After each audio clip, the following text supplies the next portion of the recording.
वालेकुम students. Okay जी, हम बात कर रहे थे वोकेबलरी की। तो वोकेबलरी एक ऐसी चीज़ है जो कि किसी हद तक आपका लक है, आपका नॉलेज है, उस वक्त आपके माइंड की इस तरह है कि आप उस चीज़ को रिकॉल कर पाते हैं या नहीं। ठीक है, इसके लिए कुछ ट्रिक्स हैं। सबसे पहली जो चीज़ है और सबसे इम्पॉर्टेंट जो चीज़ है वोकेबलरी के लिए वो है आपकी रिवीजन। आपने जितना ज़्यादा रिवाइज़ किया होगा आपको उतना ज़्यादा वर्ड्स याद रहेंगे। ठीक है, चीज़ों को ज़्यादा से ज़्यादा रिवाइज़ करें। रिवाइज़ करने का तरीकाकार ये नहीं है कि अब अगर आपके पास 200 वर्ड्स हैं तो आप रोज़ाना के 20 रिवाइज़ करें और आपको 10 दिन पुराने वाले वर्ड्स रिवाइज़ ना हो। इस तरह से नहीं करना। आपने क्या करना है, पहले 10, फिर पहले दिन 10, उसके बाद 20, उसके अंदर पहले 10 भी शामिल करने हैं, फिर 30, यानी इसके अंदर पिछले 20 भी शामिल करने हैं। इस तरह जब आपके 50 हो जाए तो आपने उन 50 को इकट्ठा एक दफ़ा आपने रिवाइज़ दोबारा से करना है। तो इस तरह से ये होगा कि आप एक वर्ड को जब रोज़ाना पढ़ेंगे या एक से ज़्यादा दफ़ा पढ़ेंगे तो आपके लिए बड़ी आसानी हो जाएगी उसको याद करने में।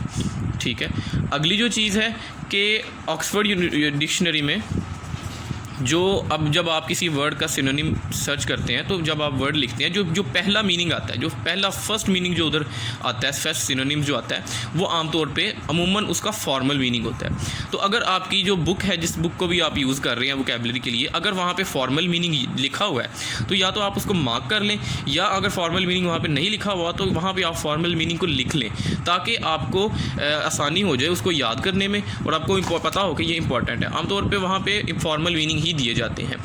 ये कोई हार्ड एंड फास्ट ज़ाहिर रूल नहीं है, लेकिन फिर भी ये ऐसा होता है बाज़ औक़ात। ठीक है, इसके अलावा अगर किसी वर्ड के आपके पास जो वोकेबलरी की जो बुक है वहाँ पे अगर वहाँ पे 4 लिखे हुए हैं और आपको वो 4 के 4 आते हैं तो अब आपने क्या करना है कि अब आपने कुछ और वर्ड्स तलाश करने की कोशिश करनी है। कोई भी ऑनलाइन डिक्शनरी यूज़ कर लें। ठीक है, ऑफलाइन भी होती हैं, ऑनलाइन भी होती हैं, आप उनको यूज़ करके तो उसके लिए एक्स्ट्रा वर्ड्स जो है वो वहाँ पर लिख दें। अब किसी के 15 लिखे हुए हैं, किसी वर्ड के 15 सिनोनिम्स लिखे हुए हैं और आपको 15 के 15 आते हैं, आपको सब अच्छे तरीके से आते हैं, फिर भी आपने सर्च करना है कि शायद कोई ऐसा वर्ड आपको मिल जाए जो आपको ना आता हो, तो उसको आपने वहाँ पे अपने पास लिख लेना है ताकि ये बाद में अगर वहाँ पे कोई इस तरह से कुछ हो जाए, कोई मसला हो जाए तो फिर आप उसको टैकल कर सकें आराम से। ठीक है, उसके अलावा जो वोकेबलरी की बुक्स होती हैं, जो मैंने वोकैब की बुक्स यूज़ की थी, उसके अंदर सेंटेंस कंप्लीशन दी गई थी। अब सेंटेंस कंप्लीशन के अंदर जो वहाँ पे उसके एंड पे दी गई है, पेज के एंड पे दी जाती है सेंटेंस कंप्लीशन, उसको स्टूडेंट्स स्किप कर देते हैं कि नहीं ये तो वही चीज़ अभी कर ली है। उसको आप लाजमी करें एक दफ़ा, एक तरह से ना वो आपके जहन में एक नशीन हो जाती है वो बात। और इसके अलावा अब वहाँ पर सेंटेंस कंप्लीशन में भी A, B, C और D ऑप्शन दिए गए होंगे। अगर आपका आंसर B है और आपको पता है और आपको A, C और D का मीनिंग नहीं पता तो आपने वहाँ पे A, C और D का मीनिंग भी सर्च करके लिखना है, क्योंकि आप जितने ज़्यादा वर्ड्स मेमोराइज़ करने की कोशिश करेंगे उतना ज़्यादा ये चीज़ आपके लिए फ़ायदेमंद होगी।